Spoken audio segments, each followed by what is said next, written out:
Hello all of you, जय हिंद। कैसे हो आप सभी लोग? आई होप सब बहुत ही बढ़िया हो गए और स्वस्थ हो गए। तो यहाँ पर आज हम देखने वाले हैं कि आपका एसएससी जीडी सीएपीएफ यानी कि जो भी आप एग्जाम होते हैं जीडी में, वो ऑनलाइन एग्जाम कैसे होता है। आप सभी को पता है कि आपका जीडी का एग्जाम ऑनलाइन होगा और जनवरी में होगा, तो टाइम बहुत ही कम यार, दबा के तैयारी करो। ठीक है, यहाँ पर आपको फुल डेमो मिलने वाला है, आपका एग्जाम कैसे होता है। ये मत समझना कि एग्जाम में यहाँ पर आपको कोई भी कुछ बनावटी दिखाने वाला हूँ। जो भी है बिल्कुल ऑफिशियल, आपका एग्जाम डिट्टू ऐसा ही होता है। ठीक है, तो सबसे पहले जब आप वहां पर एंटर करोगे तो वहां पर आपका एडमिट कार्ड बायोमेट्रिक होगी, आपका एडमिट कार्ड चेक होगा और एडमिट कार्ड चेक करने के बाद आपको जो एडमिट कार्ड ना उस पर एक सिस्टम नंबर लिखा जाएगा और उसी सिस्टम पर आपको बैठना होगा। तो जब आप अपने सिस्टम पर जाओगे तो आपके सामने आपका कंप्यूटर ऐसे ओपन होगा और यहाँ पर आपका सिस्टम नंबर लिखा होगा। ठीक है, और उसके बाद यहाँ पर आपका नाम लिखा होगा, यहाँ पर आपका एग्जाम का जो सब्जेक्ट लिखा होगा। ठीक है, मतलब यहाँ पर देखो मोक लिखा मैंने ऐसे कर रखा है और यहाँ पर आपकी फोटो लगी होगी और यहाँ पर आपने लिखा होगा kindly get in touch with the invigilator if there are any, यानी कि अगर आपका जो फोटो है, नेम है, कुछ भी मैच नहीं हो रहा है, आपका यहाँ पर सिस्टम नंबर है, तो जो आपके एग्जाम हॉल में जो भी रहे आप उनसे बात कर सकते हो। ठीक है, उसके बाद यहाँ पर देखो आपकी लॉगिन वाला ओपन रहेगा, तो आपको यहाँ पर अपना रोल नंबर डालना है और यहाँ पर आपको अपना पासवर्ड डालना है। पासवर्ड आपकी डेट ऑफ बर्थ होती है और रोल नंबर आपके एडमिट कार्ड में लिखा होता है, बाकी आपका डेट ऑफ बर्थ भी आपके एडमिट कार्ड में लिखा होता है। पासवर्ड में आपका डेट ऑफ बर्थ में आपको कोई भी स्पेस वगैरह नहीं देना होता है और वहां पर बोलेंगे जो आपका कीबोर्ड का ऑप्शन बना हुआ है आप इस पे क्लिक करना और आपके सामने कीबोर्ड का ऑप्शन आ जाएगा, तो आप इनके थ्रू ही उसमें जो भी है इंटर करना। ठीक है, और यहां पर आपका देखो पासवर्ड, आप इस पे ऐसे क्लिक करोगे तो आपका पासवर्ड का ऑप्शन आ जाएगा, तो आप क्लिक कर सकते हो। तो चलो मैं फटाफट लॉगिन नंबर कर देता हूं, उसके बाद फिर हम आगे बढ़ते हैं। ठीक है, तो ऐसे आप करने के बाद आप यहाँ पर साइन, जब वहां पर आप सब कुछ रेडी हो जाएगा ना तो वो आपसे बोलेंगे कि आप साइन इन पे क्लिक कर सकते हो। उसके पहले आप क्लिक मत करना जब तक वो नहीं बोलेंगे। तो ये क्लिक करने के बाद आपका देखो अगला स्टेप ओपन हो जाएगा और आपके सामने कुछ ऐसा आएगा। ठीक है, और यहाँ पर देखो आपके सारे इंस्ट्रक्शन लिखे होंगे कि क्या कुछ करना है, कैसे करना है। ठीक है, तो यहाँ पर आप देखो इसको इंग्लिश और हिंदी दोनों भाषा में पढ़ सकते हो, तो मैं हिंदी कर देता हूँ ताकि आपको कोई दिक्कत ना हो। और यहाँ पर देखो सब कुछ आपको डिटेल में समझा रखा होगा और आपका जो पेपर का पैटर्न है, क्या कुछ रहने वाला, सब कुछ आपको यहाँ पर बता दी जाएगा। यहाँ पर आपका नाम, फोटो होगी। ये देखने के बाद आपको नेक्स्ट पे क्लिक कर देना है। जैसे आप इस पे क्लिक करोगे तो आपके सामने देखो अगला पेज ओपन होगा। अब इसको आप थोड़ा ध्यान देना, इसको आप फिर से एक बार हिंदी इंग्लिश किसी लैंग्वेज में कर सकते हो, तो मैं हिंदी में रहने देता हूँ। सबसे जो यहाँ पर देखो इंपॉर्टेंट है, यहाँ पर नीचे देखो आपका पेपर पैटर्न वगैरह सब कुछ दिया होगा। ये देखो थोड़ा पुराना पेपर पैटर्न है, इससे कोई दिक्कत नहीं है। ठीक है, यहाँ पर देखो सबसे इंपॉर्टेंट है, ये देखो जो ब्लू में लिखा हुआ है। ठीक है, आपके सामने ऐसे स्क्रीन ओपन होगा तो वहां पर आपकी तरीके से एक आपको पेज मिलेगा। उसको आई थिंक क्या बोलते हैं, मुझे उसका नाम नहीं याद आ रहा है, उसको कुछ बोलते हैं। ठीक है, तो वो जो आपको एक छोटा सा पेज मिलेगा उसमें आपको अपना नेम, एड्रेस वगैरह वगैरह फिल करना होगा और पीछे आपको अपनी राइटिंग, ये जो ब्लू वाला है इसको आपको हिंदी या इंग्लिश किसी एक लैंग्वेज में लिखना होगा। जो आप राइटिंग हमेशा लिखते हो वही लिखना, कोई बहुत ही राइटिंग बना के मत लिखना। ठीक है, यहाँ पर देखो लिखा हुआ है नीचे लिखे वाक्य को हिंदी या अंग्रेजी में आयोग प्रति, हाँ उसको हम बोलते हैं आयोग प्रति, यानी कमीशन कापी उसको बोलते हैं हम। आयोग प्रति के पीछे अपनी हस्तलिपि में लिखे और हस्ताक्षर करें, यानी कि जो ये ब्लू में लिखा है आपको हिंदी या इंग्लिश दो में से एक लैंग्वेज में लिखकर साइन करना है। ठीक है, ये करने के बाद आपसे बोलेंगे कि आप यहाँ पर जो अपनी लैंग्वेज है उसको आप सिलेक्ट कर लो। तो जिस भी लैंग्वेज में आपको एग्जाम देना है, जिसको इंग्लिश देना है इंग्लिश कर लो, जिसको हिंदी देना हिंदी कर लो। ठीक है, ये सिलेक्ट कर लेना आप और फिर यहाँ पर जो देखो टिक का एक बॉक्स है, इस पे आप टिक कर देना और रेडी रहना। थोड़ा वेट करना 1-2 मिनट, फिर वहां से बोला जाएगा कि सब लोग ने टिक कर लिया, बोलोगे हाँ। उसके बाद आप इस पे टिक कर देना I am ready to begin. जैसे आप इस पे क्लिक करोगे आपका जो एग्जाम है लगभग स्टार्ट हो जाएगा। ठीक है, तो देखो थोड़ा मेरा नेट इश्यूज ऐसा हो रहा है, बाकी वहां पे ऐसा नहीं होगा, तुरंत आप जैसे क्लिक करोगे आपका ओपन हो जाएगा। ठीक है, तो यहाँ पर देखो आपका एग्जाम कुछ इस प्रकार से ओपन हो जाएगा और आपके एग्जाम में देखो चीजें ऐसे ही रहेंगी। 4 देखो आपके सेक्शन रहेंगे, जनरल इंटेलिजेंस, जनरल नॉलेज और मैथमेटिक्स और इंग्लिश और हिंदी। ठीक है, तो आपको यहाँ पर देखो जो भी देना है आप उस पर ऐसे करके टिक कर दोगे, या देखो ये यहाँ पर देखो जो टिक बॉक्स छोटा सा है इस पर आप क्लिक कर दोगे। ठीक है, टिक करने के बाद ही आप यहाँ पर देखो आंसर कर पाओगे, ऐसे आप आंसर नहीं कर पाओगे। आप देख सकते हो आंसर करो, ऐसा नहीं हो रहा है।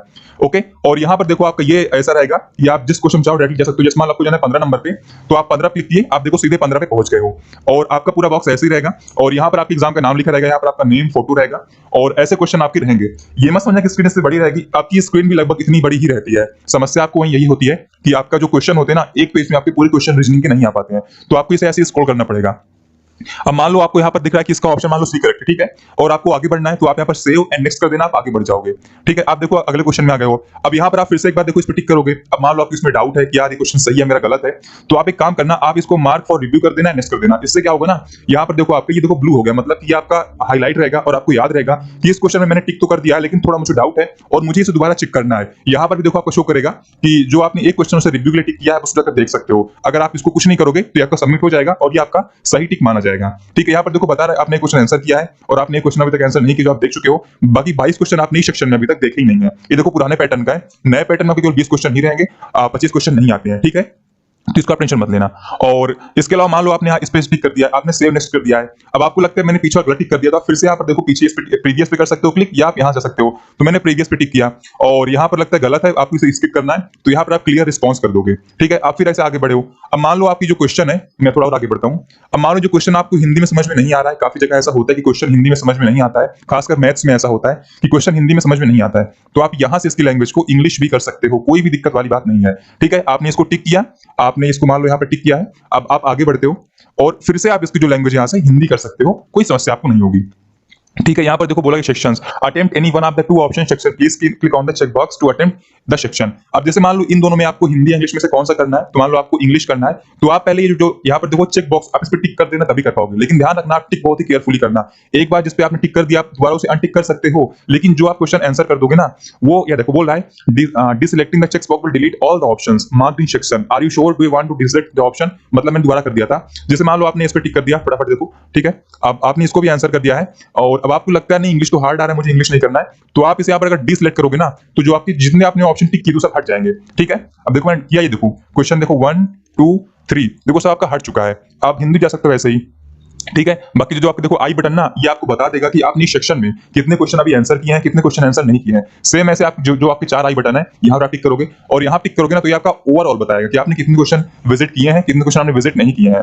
ठीक है यार, और यहाँ पर आपके एग्जाम का नाम लिखा रहेगा, ये देखो 21 का पार्ट नंबर आपको बता रहा हूँ, 22 आपके 80 क्वेश्चन ही आए टोटल।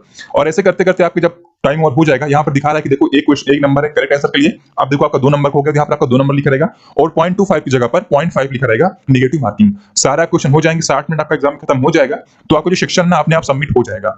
ठीक है, तो यहाँ पर देखो अभी सबमिट अलाउ नहीं कर रहा है क्योंकि हमने कुछ टिक नहीं किया है। अब देखो सबमिट का ऑप्शन आना चाहिए, सबमिट का यहाँ पर देखो ऑप्शन नहीं आ रहा है, क्योंकि इसके पीछे वजह असल में ऐसी है क्योंकि अभी टाइम ओवर नहीं हुआ है। तो सबमिट आपका जब टाइम ओवर हो जाएगा तभी होगा, उसके पहले आप सबमिट करना भी मत। ठीक है, यहाँ पर आप देखो इंस्ट्रक्शन भी पढ़ सकते हो, अगर आप पढ़ना है तो मैं इस पर क्लिक कर दिया और देखो note that timer is running, यानी कि आप इंस्ट्रक्शन पढ़ सकते हो अगर आपके बीच में कोई भी कंफ्यूजन आता है कि यार ऐसे कैसे करना है वैसे करना है, लेकिन ध्यान रखना कि आपका जो टाइमर है वो स्टॉप नहीं होगा, आपका टाइमर रन होता रहेगा। तो इंस्ट्रक्शन मत पढ़ना वैसे बीच में, क्योंकि आपके पास आधे घंटे समय रहेगा शुरू में भी, तो आप शुरू में पढ़ सकते हो। ठीक है, बाकी फिर भी अगर आप कोई भी कंफ्यूजन होता है तो आप इंस्ट्रक्शन वहां से पढ़ सकते हो, हिंदी इंग्लिश दोनों लैंग्वेज में। और ऐसे करने के बाद आपका पेपर हो जाएगा, तो आपको सबमिट कर देना है, कुछ भी नहीं करना है। उसके बाद आपको जो आपका पेपर आपको मिलेगा रफ करने के लिए, उसको आपको वहां सबमिट कर देना है और आपको फिर से एक बार वो थोड़ा सा वेरिफिकेशन करेंगे, करने के बाद आपको वहां से निकल जाना, आपका पेपर डन हो जाएगा। ठीक है, इसके अलावा कोई भी डाउट आपका बचता है तो आप कमेंट कर देना। यहाँ पर देखो आपका टाइमर ऑन रहेगा और अब तो देखो आपके पास 80 मिनट ही होते हैं, आपके पास 100 मिनट नहीं होता, 90 मिनट नहीं होते हैं। ठीक है यार, और आपके पास देखो 4 सेक्शन रहेंगे, सब में आपके 20-20 क्वेश्चन आएंगे इस बार, और पेपर आपका 160 नंबर का होगा। तो यार पेपर बहुत ही अच्छे से देना। ठीक है, कोई डाउट बचा हो कमेंट कर सकते हो। बाकी यहाँ पर देखो आपका एरो का ऑप्शन भी रहेगा, सीधे देखो आपको बिल्कुल नीचे पहुंचा देगा, और ये देखो एरो आपको सीधे ऊपर पहुंचा देगा। जैसे मान लो ये दिक्कत आपको रीजनिंग ज्यादा होगी, क्योंकि देखो क्वेश्चन इसमें बड़े होते हैं। अब आपको नीचे जाना है ना, तो यहाँ पर देखो आप इस पे क्लिक करोगे, आप देखो नीचे पहुंच गए हो। अब इस पे आप क्लिक करो, आप देखो बिल्कुल ऊपर पहुंच गए हो। तो ये आप इससे आसानी से इसको यूज कर सकते हो। ये आपको थोड़ी दिक्कत यहाँ पर पैसेज में भी आएगी, जो हिंदी आपकी हिंदी और इंग्लिश के पैसेज होते हैं ना, वहां पर थोड़ा आपको दिक्कत पढ़ने में आएगी, तो आप इन एरोस का यूज वहां पे कर सकते हो पैसेजेस में। ठीक है, तो कोई डाउट आपका अगर बचा है तो आप कमेंट कर देना। बाकी आई डोंट थिंक आपका कोई डाउट बचा होगा, अगर फिर भी कोई डाउट बचता है आप कमेंट कर सकते हो। और ठीक है यार, जय हिंद, जय भारत, वंदे मातरम।